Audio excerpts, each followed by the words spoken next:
Moi, c'est Nathan et j'ai voulu me lancer dans l'aventure de la 3D pour conforter mon futur choix de formation. Justement, les cours, parlons-en. Ils sont principalement divisés en deux catégories. Les cours de modélisation avec Monsieur Arena et ceux de dessin dispensés par Madame Urbain. Et là, vous vous dites que c'est fichu. Cette filière ne sera pas pour vous car votre niveau de croquis n'a jamais dépassé le stade des ronds et des bâtons. Alors, à quoi bon suivre des cours de graphisme et de dessin d'après nature si c'est pour paraître ridicule ? Détrompez-vous, car ces bonhommes bâtons, justement, c'est la base de cette dernière option. Des tiges et des ensembles que Madame Urbain vous enseignera progressivement à complexifier pour lancer vos personnages dans vos futurs scénarios. Vous n'avez pas l'âme d'un conteur d'histoire ?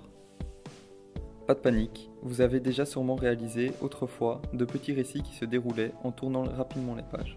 Cela s'appelle un flipbook chez nous, et c'est grâce à ce procédé simple et ludique que les bases de l'animation nous sont transmises. Évidemment, il faudra petit à petit évoluer et se démarquer pour développer une identité créative propre au fil des mois. Et pour ce faire, quoi de mieux que de regarder des films sous un œil particulier ? Si vous aviez l'habitude de visionner des Disney, vous ne percevrez plus Blanche-Neige de la même façon. Dans cette optique, le cours de prise de vue de Monsieur Arena, qui interviendra au plus tard dans l'année, vous ouvrira de nouveaux horizons ou, devrions-nous dire, de nouveaux angles de caméra pour optimiser les effets spéciaux à venir. Pourtant, on pourrait croire que modéliser ne rime pas du tout avec études de cinéma. C'est une compétence essentielle à exercer et à maîtriser afin de satisfaire à la qualification où il faudra concevoir un spot publicitaire, du scénario au déroulement. Et vous conviendrez qu'un storytelling fixe n'a rien d'emballant. Je m'appelle Mylène et si j'ai choisi de faire une 7ème 3D, c'est pour comprendre les bases du métier avant de me lancer pleinement dans des études plus poussées dans ce domaine. Ne nous emballons pas, justement, car avant d'achever cet objectif, vous allez devoir vous familiariser avec les dernières technologies pour être performant par la suite. Cela passe par le cours d'informatique appliquée, grâce auquel les différents composants de votre ordinateur n'auront plus de secret pour vous, de la puissance des cartes graphiques au disque dur dernier cri. Vous deviendrez aussi expert que les lexicographes chargés de concevoir un dictionnaire. Vous allez également devoir bouger dans le cadre de cette option puisque vous ne serez ni plus ni moins qu'initié à la réalité virtuelle. L'école s'est en effet dotée de casques VR que vous pourrez utiliser afin de voir vos créations en 3D réelles plutôt que sur un écran 2D. Ce qui ne vous empêchera pas, parfois, de vous détendre entre deux travaux en vous immergeant dans l'un des nombreux jeux préchargés. Mais pour avoir le droit de les utiliser, il faut d'abord être capable de modéliser et c'est là qu'entrent en jeu les deux derniers cours principaux dont nous parlerons dans ce podcast. S'ils sont séparés dans la grille horaire, vous verrez qu'en pratique, ils sont intimement liés. En effet, l'infographie perfectionnera vos compétences en représentation numérique, de ce que vous voulez, que ce soit un personnage, un paysage ou un objet quelconque. Tout est possible pour peu que vous vous y investissiez.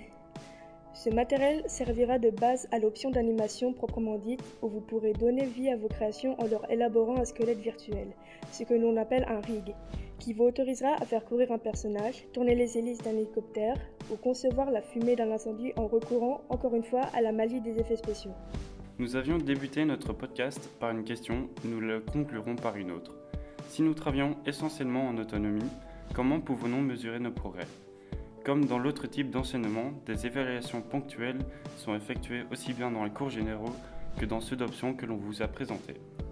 Et là, votre expérience de parcours scolaire vient de vous souffler à l'oreille un mot que vous aurez peut-être préféré oublier, à savoir celui d'examen. On ne va pas vous mentir, il y a 2 épreuves à passer durant l'année, mais elles ne prendront pas la forme que vous imaginez sans doute. Dans une filière qualifiante, la vérification de l'acquisition des compétences se déroule en décembre et en juin sous la forme de qualification que l'on appelle aussi épreuve intégrée. Ce nom s'explique car cette épreuve regroupe les apprentissages de plusieurs matières, y compris les cours généraux, en une seule et unique tâche. Par exemple, lors de l'épreuve de décembre, il nous a été demandé de modéliser un animal à l'enfance et à l'âge adulte selon notre originalité. Pour ce faire, il a fallu dessiner le sujet sur papier en typose, c'est-à-dire le dessiner de face, de côté et éventuellement de dos, avant de le modéliser le tout sur Blender, et compléter l'ensemble en y ajoutant des textures représentant les poils, les plumes, les écailles, les différentes couleurs, etc. Le résultat devait enfin être incrusté au sein d'un paysage cohérent et une pose à définir. Vous l'aurez compris, rien que pour cette partie de l'examen, ce sont les compétences issues des cours d'infographie qui ont été déterminantes. Mais ce n'est pas tout. Il fallait également défendre ce projet devant un jury d'experts, comme si nous devions convaincre de futurs clients et rédiger un portfolio résumant l'ensemble de la démarche, domaine qui demandait de servir des compétences acquises en cours de français pour la rédaction ou en infographie pour la mise en page spécifique.